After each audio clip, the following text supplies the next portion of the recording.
Welcome to the Year of the Movie podcast, the podcast where we talk about movies from the year of the movie 2023. We're your hosts. We went a couple weeks without doing this because we're very busy. Yeah. But I feel like we say that a lot, and it's always true, but this time it's more true. Most busy we've been. It's the most true it's ever been. And if you want to know what we're doing, watch the Virtual House Sessions podcast, and we'll talk about what we're doing. But just because we're busy, it doesn't mean that we've stopped loving 2023, the year of the movie. We have not set down the burden that is going through every 2023 movie. It is always on our minds. So, yes, we took a 2-week break. I'm sorry. Technically, it's only a week break since we switched to an every other week release schedule. True. We also might release 2 weeks in a row, depending on... We'll see how that goes. What happens. Yeah. And we thought, let's come back with a good one. Let's come back with a good movie. Yeah. That was definitely the thought process with this movie. And not what's the closest to 90 minutes. Yeah. So today we're doing The Amazing Maurice, which is everyone's favorite animated film from 2023. It is. But we started this podcast for some simple reasons. Yes. 2023 was a goofy, weird, interesting year. Quirky little year for movies. You had 80 for Brady Strays, 65, Oppenheimer, Barbie, George Foreman. And now, The Amazing Maurice. If you like this podcast, please consider supporting us on Patreon, reviewing and or rating wherever you get your podcasts, following us on Instagram, and subscribing on YouTube, and smashing bells and buttons and etc.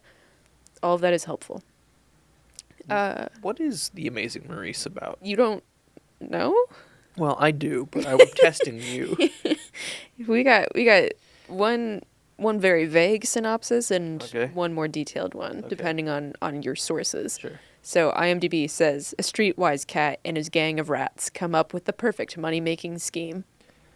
A streetwise cat and his gang of rats come up with the perfect money-making scheme. I think you meant the cool hip-hop synopsis. I did. The Google version is, Maurice is a streetwise ginger cat who comes up with a money-making scam by befriending a group of self-taught talking rats. When Maurice and the rodents meet a bookworm called Malicia, their little con soon goes down the drain. The bookworm is not a real worm. She's not a worm. She's a human girl. Yep. Yeah. Just want to clarify that. Because this does feel like a... But the cat and the rats, those are cat and rats. Those are true ginger cats and self-taught talking rats. What were your first impressions when you heard about this pillar of cinema? Well, when I first heard about this masterpiece of 2023, but really all of cinematic history, my thought was, oh God. Because I think I first heard about it when we watched Inspector Sun, yes, which we reviewed and have already released an episode about that. Yeah. And you can go watch it and see that we did not like that movie. No. So my thought was, oh God, we have to watch another from this company. Yeah. What about you? Along the same lines, I remember we saw the trailer for Inspector Sun in the theater before another movie played. Don't remember which one. But we thought, oh boy, what's this fever dream of a movie? That's exciting. And then we watched it and we were confused and disappointed. And then I researched the distribution company and was like, oh boy, we got more to look forward to. So I had low to zero expectations going into this movie. I also watched the trailer for this movie while I was looking stuff up about Inspector Sun, and it did not help its case. It's not a great trailer. It does a lot of like kind of sloppy cuts at the beginning because it shows Malicia, who is like narrating to the camera like she does in the rest of the movie. But it doesn't stay on her long enough for you to tell if her mouth is matching the words that are coming out of it. And there's a couple weird cuts like that. So that wasn't great. Didn't help. It was definitely in like the quality level of Inspector Sun. Yeah. It's got a lot of quick cuts. They don't give you great looks at the characters until like about 30 seconds in, I guess. And then it lays out the storyline, does not explain who the young girl is. So like she's just kind of a confusing part through the rest of it. And then it also highlights that it is from the co-writer of Shrek and the legendary Terry Pratchett. That's how they phrase it. So, yeah. Should we talk about the cast? Boy, should we. Boy, should we. Because with stacked glowing reviews so far, you'd expect no names. Stacked well, cast. Just you wait. Because we have Hugh Laurie as the titular Maurice. Mm-hmm. Himesh Patel as Keith. Amelia Clark as Melissa. Excuse me. David Thewlis. Is that how you pronounce that? I think so.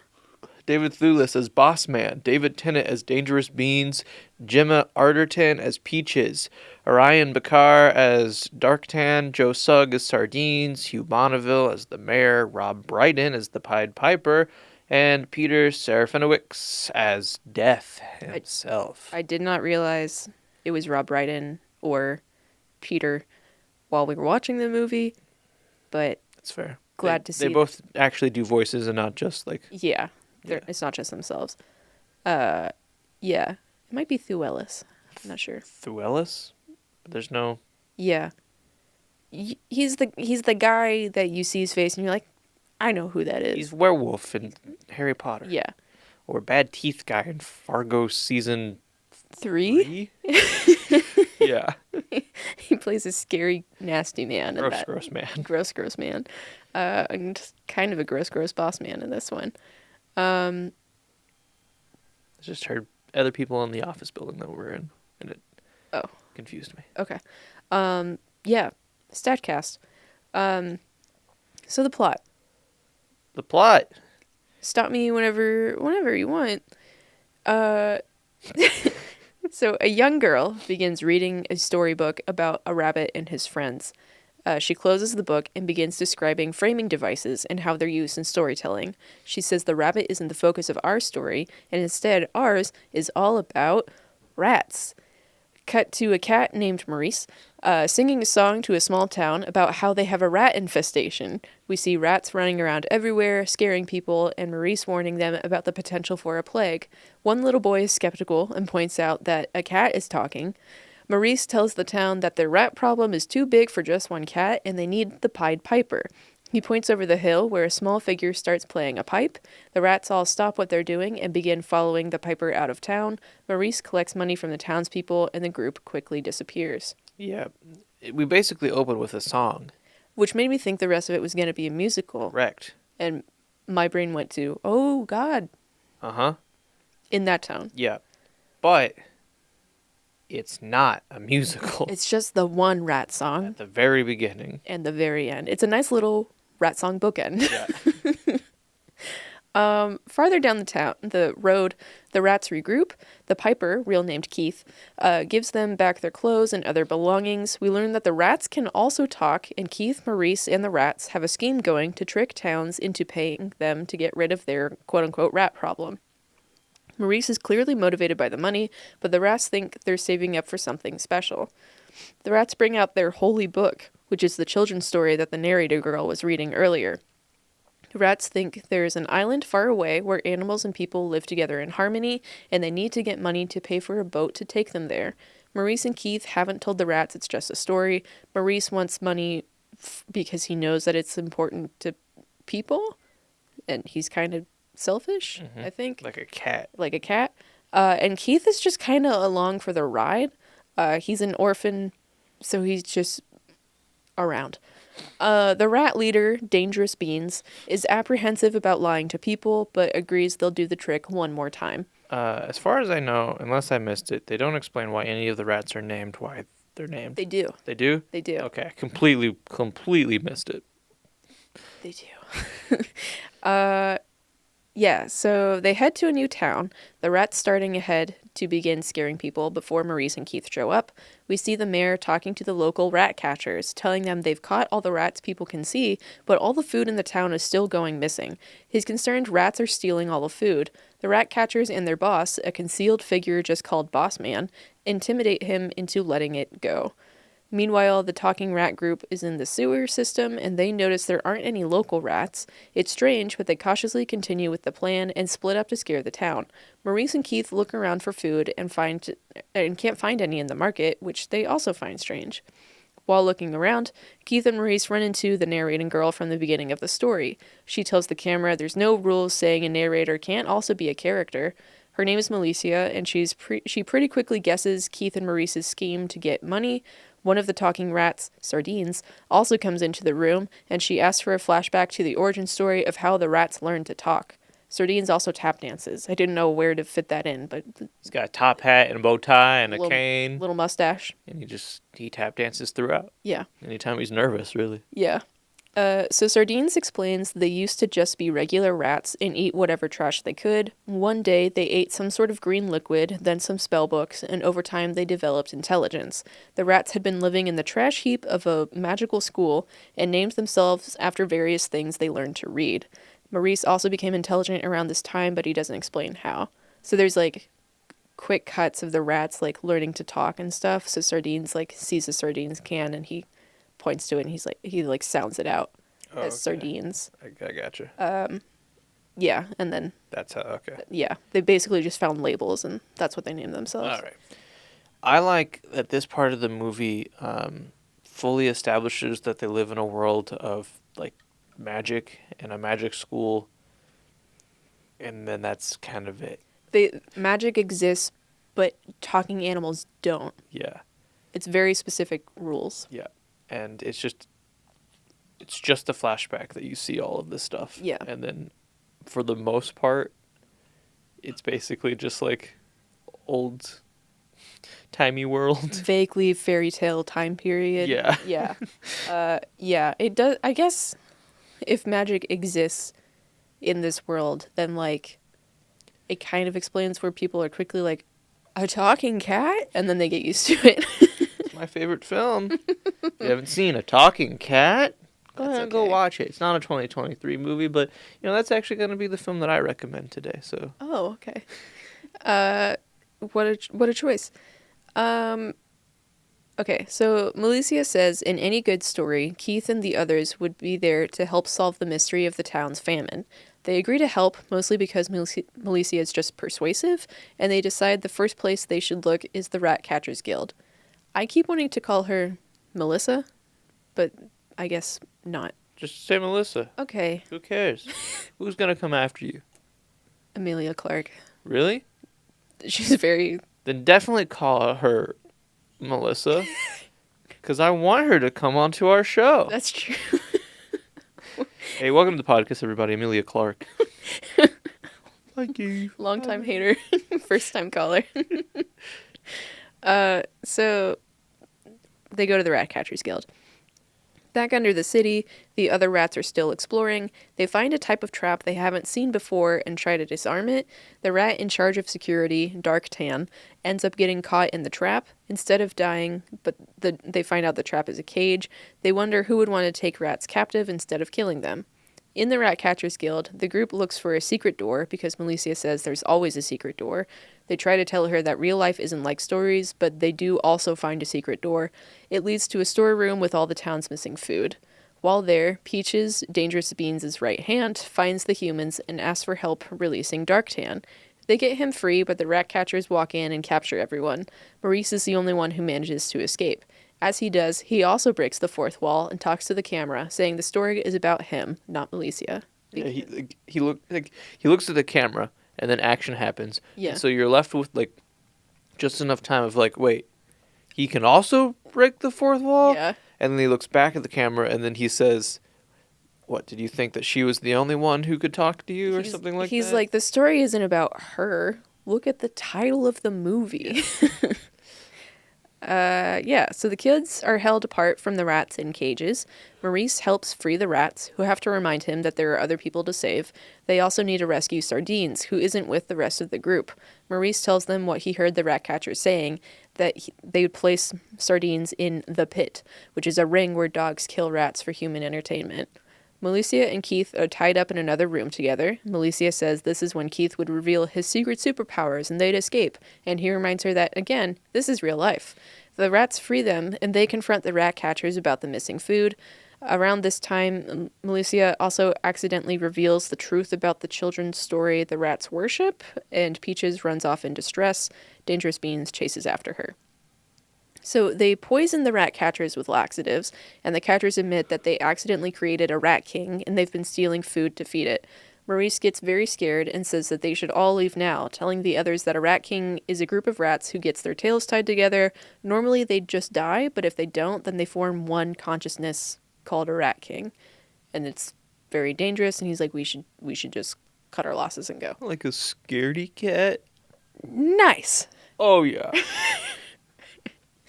Cut to Peaches and Dangerous Beans in the sewers, and Peaches is grabbed by several hands in the dark. Several tiny little rat hands. It's kind of spooky. It's a good shot. Yeah. Yeah, they grab her.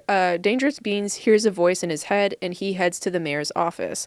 Boss Man is there, holding Peaches hostage, and he's revealed to be the Rat King. What a twist. The Rat King. Boss Man wants Dangerous Beans to join him, because Dangerous Beans is the wisest and smartest of the rats, and Boss Man could use his mind. Dangerous Beans refuses, and Maurice rescues him and Peaches.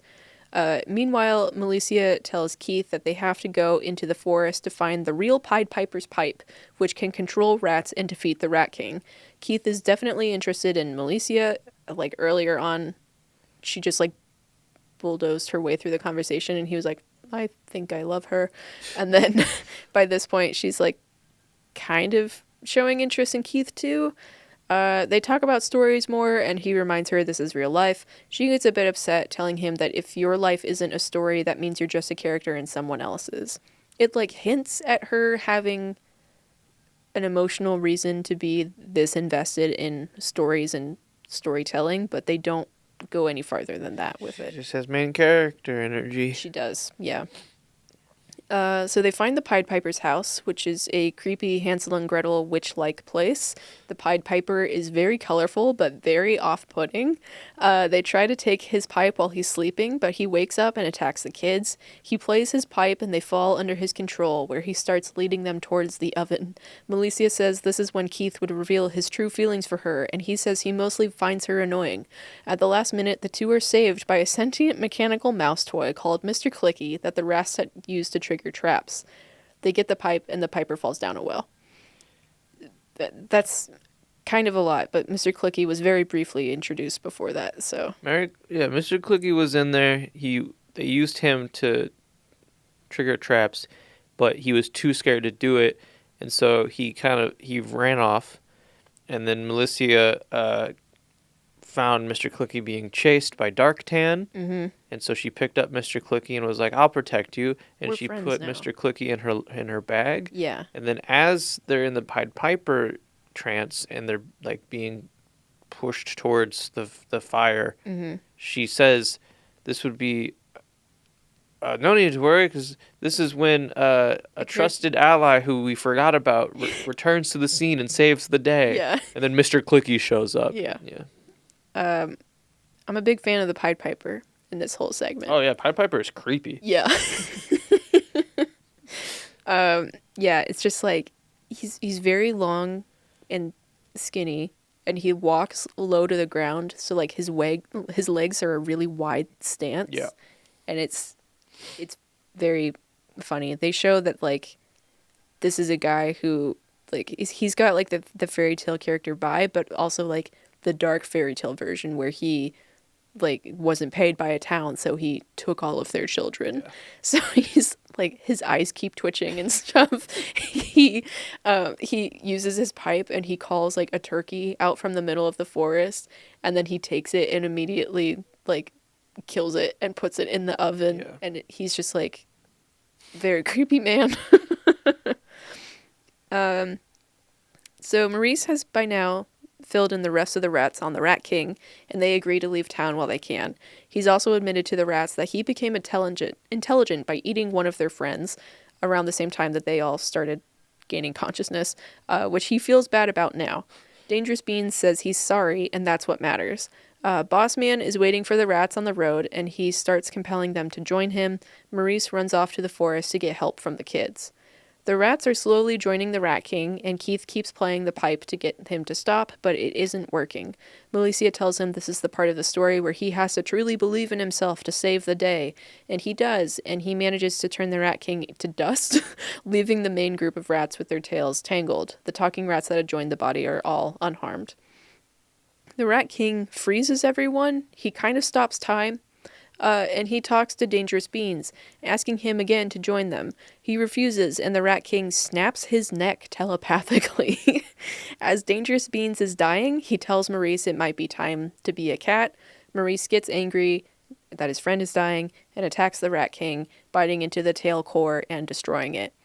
The rats surround Dangerous Beans. Peaches keeps asking him to come back to them. Maurice is very wounded and collapses nearby.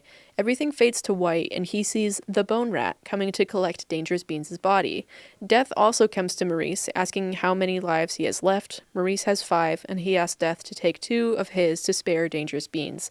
Death agrees, and Maurice and Dangerous Beans both come back to their bodies. Melissa and Keith also kiss.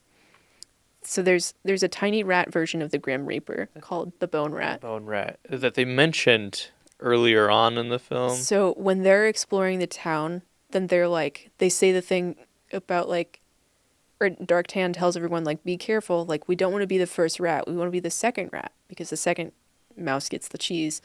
And then someone asks like, well, what happens to the first one? And he's like, they get the trap. And then the Bone Rat comes for them. And it's just kind of a weird throwaway line. Yeah. And then when they first see the Rat King on the road and he's like stopping them from leaving, the camera pulls back and it shows Death and the Bone Rat watching them, and Death just goes, busy day, and the Rat King like kind of squeaks, and then it goes back to the rest of the action. Yeah. So it's just like it would have been a very wild addition if like Death did not come up again. Yeah. Melissa and Keith kiss. So flash forward in time and the town's famine is over. They've embraced their intelligent rat population and have now become a tourist destination featuring the rats. Humans and animals all live together in harmony like the rats were wanting this whole time. So the end. The end of a film. A cinematic masterpiece. Yeah.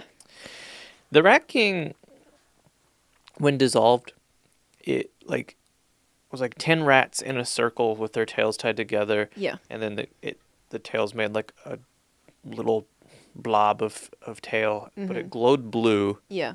And was almost floating, basically.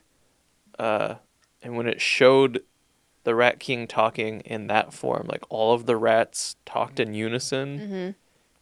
And then like they looked the same way at the same time. Yeah. They had little black beady eyes. Mm-hmm.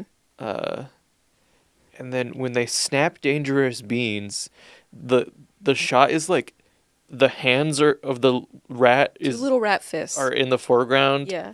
And then like they come together. It's 2 separate rats. Yeah. That like put their fists together, and then because Dangerous Beans says something about like he doesn't want to join the Rat King. He's saying like I have to, there's got to be a reason why I became intelligent, because otherwise I'm just a rat, and if I'm just a rat then I'm nothing, or something like that. And then the Rat King is like, then be nothing. And it does a breaking motion. And then you hear like a giant snap. Yeah. And Dangerous Beans just like contorts and falls. Which the snap happened, and I think we were both like, oh. Yeah. So things that stuck out. It was better than I expected. Yeah. For as much as we were, kind of dunking on it before at the beginning of this episode. Yeah, no, it was actually it's pretty entertaining. Yeah.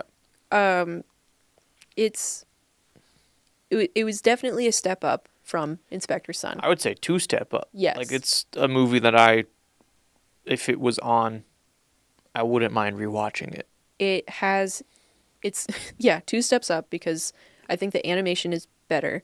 Inspector Sun is like not bad for their budget constraints, but this is pretty good. Solid. Everything, like, textures look good, character designs are good, all that fun stuff. And it has a cohesive plot. Yes. Which Inspector Sun did not. No. So, yeah, that was good. I think I would not recommend watching the trailer before watching this movie. Just watch the movie. Just watch the movie. And, kind of too late now if you're listening to this. But it was helpful going in with, like, 0 expectations. Yeah. Because then the rest of it, like, you end up forgiving the kind of, like, awkward moments or lower budget aspects of it, like, because the rest of it is so engaging, kind of. It's like, it's not quite at, like, Disney Pixar level, but it's pretty good. It's DreamWorks. Yeah. Felt like a DreamWorks film to me, honestly. Mm-hmm.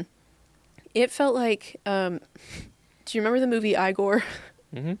It felt like, I kept thinking afterwards that if a kid watches this movie now, then in like 10 to 15 years, they'll make posts on whatever social media of choice and be like, does anyone else remember this movie about a rat and some cats that all talked and there was a rat king? Like, it felt like that kind of weird fever dream movie that Igor was for me growing up. A lot of my friends didn't watch it, but I really liked it. So it felt in that same vibe to me. That or Hoodwinked. Yes. I also loved Hoodwinked. Yeah. Which does not really hold up. I watched Hoodwinked 2, like the sequel, and I was like, this is a bad movie. Oh, no, I'm aware of that. 2 is terrible. Real step down. Even for the time, the animation was bad for that one. First Hoodwinked, solid. Yeah. Yeah. Yeah. So it's got weird, dark moments, but I think in a fun way. Yeah. In a way that reminded me, and we've mentioned it before, of good old Don Bluth. Yes. Like, it sort of, to me, brings back the Don Bluth vibe for children's cartoon. We've definitely talked about that before, of like, I think we also said it with Inspector Sun, of like, you should have darker stuff in kids' movies. It's okay to scare kids a little bit. Yeah, and this one does. This one does it in the right way. Yeah. Where it treats death and consequences in like a approachable way, or like an age appropriate way. Yeah. Where Inspector Sun was just like, there's another body. There's been another gruesome murder. Oh well. Shucks. Look at all these ants. Yeah, death, and then the Pied Piper, and like acknowledging like the versions of fairy tales where like there's real life isn't like fairy tales. There's also really dark versions of fairy tales, and real life can mirror stories and all of that fun stuff. Mm-hmm. I think that breaking the fourth wall works pretty well. I wasn't sold on it at the very beginning. Yeah. Partly because we had 0 context for who Maurice was, and I remembered seeing her from the trailer, and I was like, I don't know about this. Yeah. So, yeah. And then I also wrote down some of the other rat names for various characters. We've got Nourishing, Delicious, In Brine, and Sell-By. So those are just some of the various things that they mention.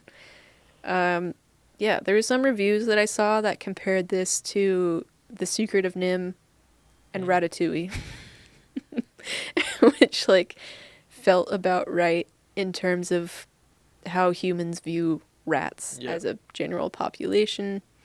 I thought including like the dog rat fighting ring was an interesting choice for a kids movie. Yeah.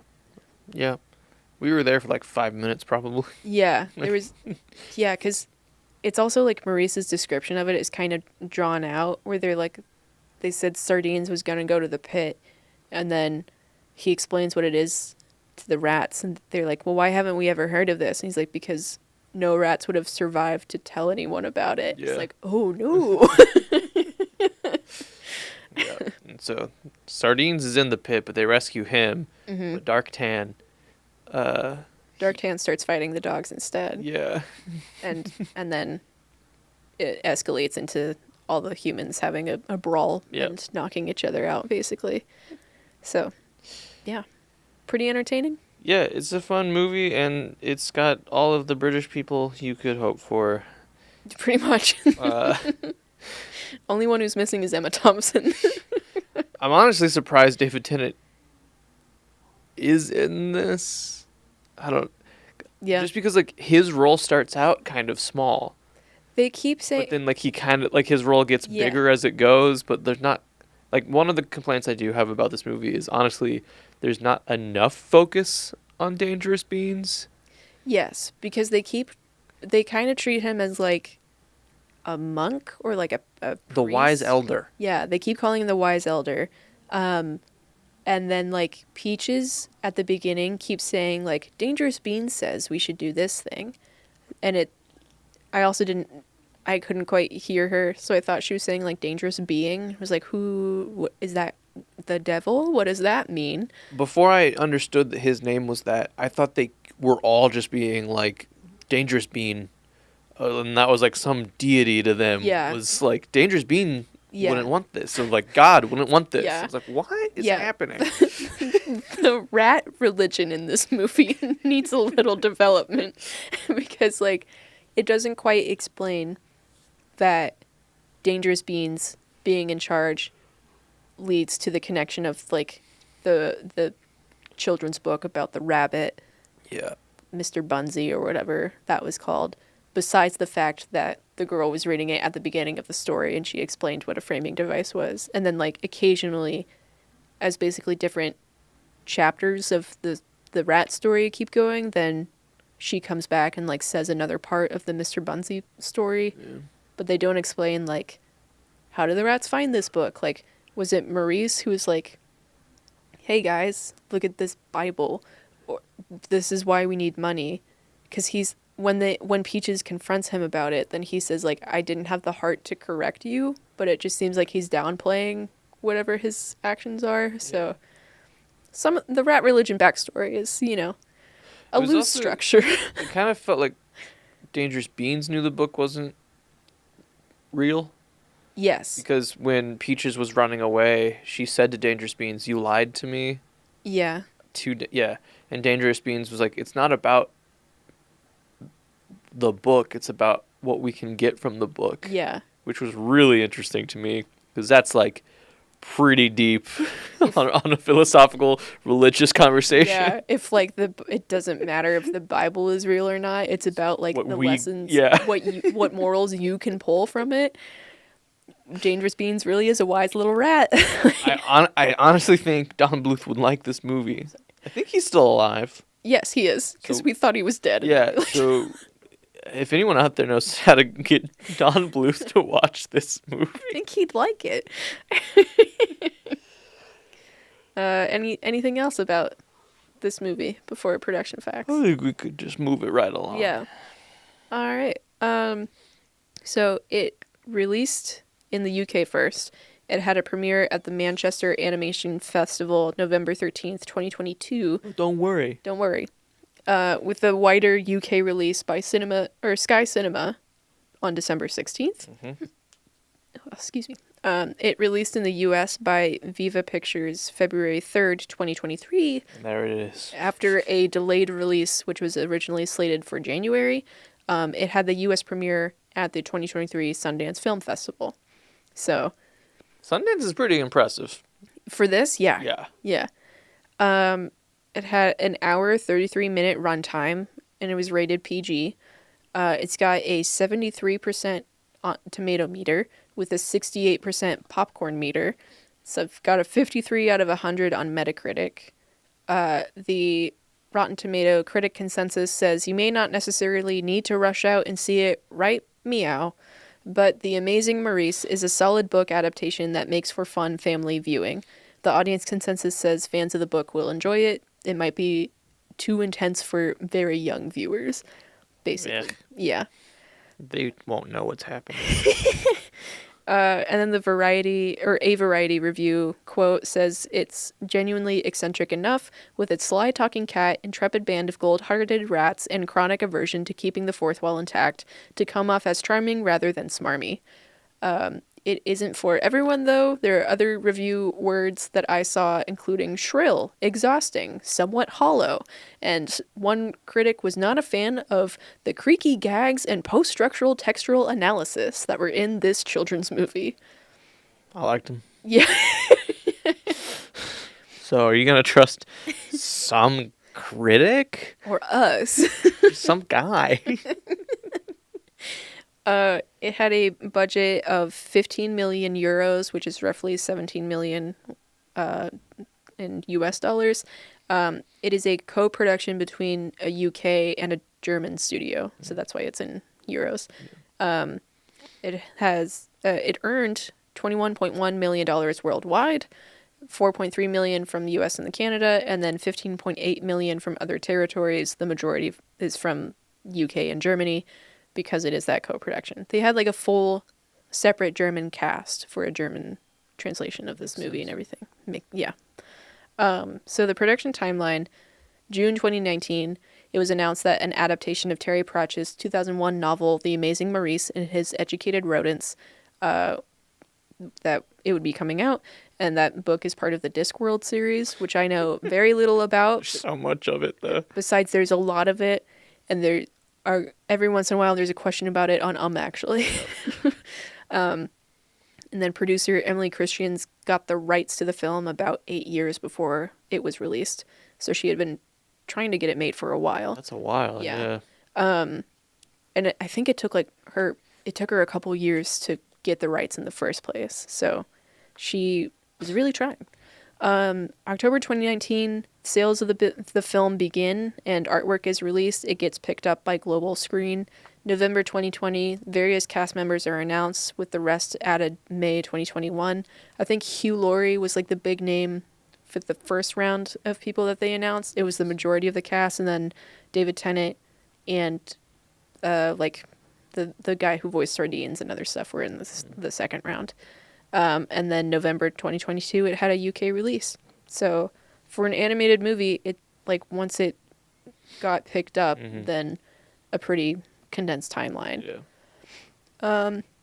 It's got one nomination listed on IMDb from the European Film Awards. It was nominated for European Animated Feature Film. Robot Dreams won. So we'll have to watch that eventually. Yep. And the tagline that's listed on IMDb is "See him in cinemas soon, parentheses, if he feels like it." Because he's a coy little cat. Yep. Not my favorite tagline, but No. They got one. It would have been great if his tagline was also just, damn. Yep. You know, if you think about it. And I do. The Amazing Maurice is about a group on an adventure. They're trying to find this like mythical treasure. You could call them underdogs. Yeah, and ragtag group of guys. And it's pretty similar to this little film from the 80s about a group on an adventure trying to find this mythical treasure. Facing conflict. And there's a plot and dialogue. That movie is a little something I like to call, because it's called that, The Goonies. Connections are everywhere. So the U.S. distribution was handled by LA-based independent studio Vita Kids, which we have talked about before, because they handled distribution for Inspector Sun and another 2023 movie called Zombie Town, which we will have to watch eventually. Maurice seems to be their biggest success so far. Yeah. They're kind of up and coming, trying to be the next big independent studio, because there hasn't been one since DreamWorks, basically, to be established. Like an animated one? Yeah. What about Illumination?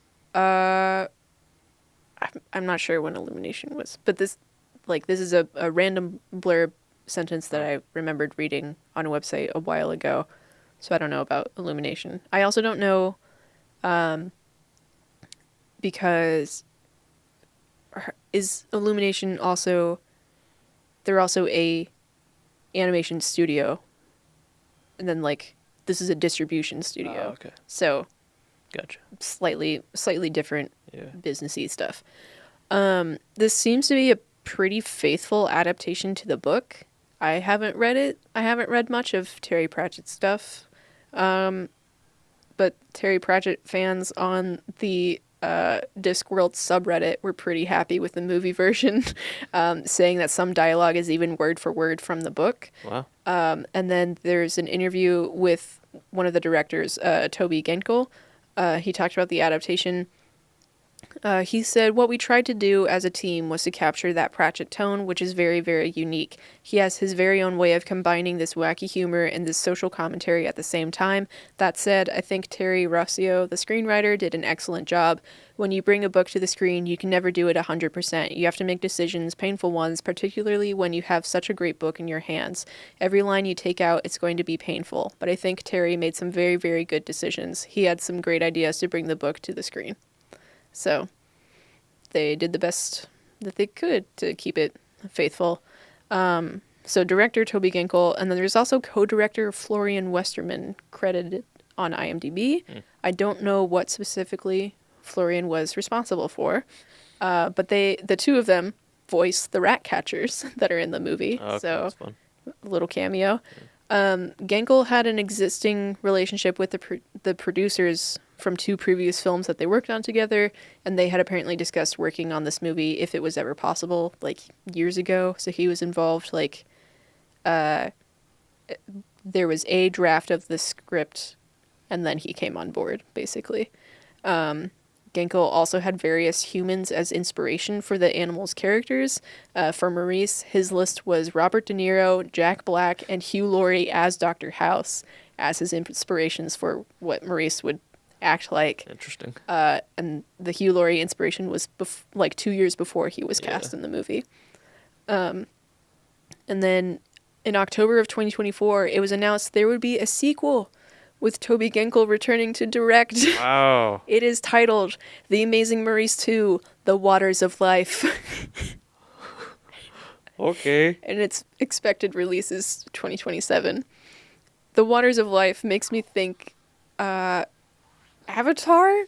and more religious tones. Like, are they going to try and find the island that they think exists? They find out that there is actually an island. Right. Yeah. So I might watch it. Yeah.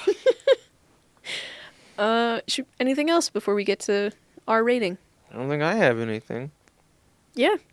Cool. Great. Well, our rating system is out of 4 with 5 options. 0 out of 4 is, oh no, stop making movies. What's the deal? 1 is it was a movie. 2 is well made or enjoyable. 3 is enjoyable and technically good. 4 is Oscar worthy. I did not ask you what your rating was after we watched it. You didn't, but you have a rating. I do. What's your rating? I gave it a 3, which I feel a little silly that I'm less hesitant to give this a 3 than I was Godzilla. Yes. I recognize that. So here's the thing. Yeah. I think this is better than Cocaine Bear. Whoa. I don't think it's as good as We Have a Ghost. Whoa. So are you trying to game your way into 2.5? I am. So you want to give it a 2? I'm going to give it a 2. Okay. That's fair. Because I think it's solid. It is. I think it's kind of right there in the middle. Mm-hmm. And yeah. That's fair. So Yeah. that's my thought. Mm-hmm. I think it was enjoyable watching it. It exceeded the 0 expectations I had for it. Yeah. If we watched it again, like, I think it would still be entertaining. I don't know if I would find it, like, as good as I did the first time because I just had no idea what it was. So, yeah. would recommend checking it out. Yeah, it's fun. Yeah. Especially if you have kids and you just need something. It's on Hulu? Yeah. Yeah. It was a Hulu thing. Mm-hmm. Well, we like to talk about other movies that we've watched. We haven't really watched anything together. I've watched a bunch of dumb action movies. So, I'll just say, I don't know, 21 Jump Street. I watched that one. Oh, yeah. And its sequel, 22 Jump Street. I've just been watching dumb action movies or television. That's fair.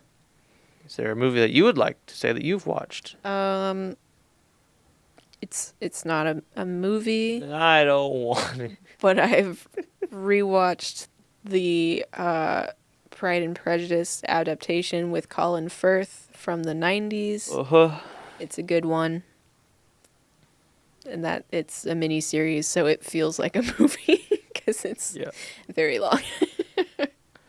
Well, follow us on places in the social media sphere. Leave questions and comments, and we'll respond on the VHS podcast.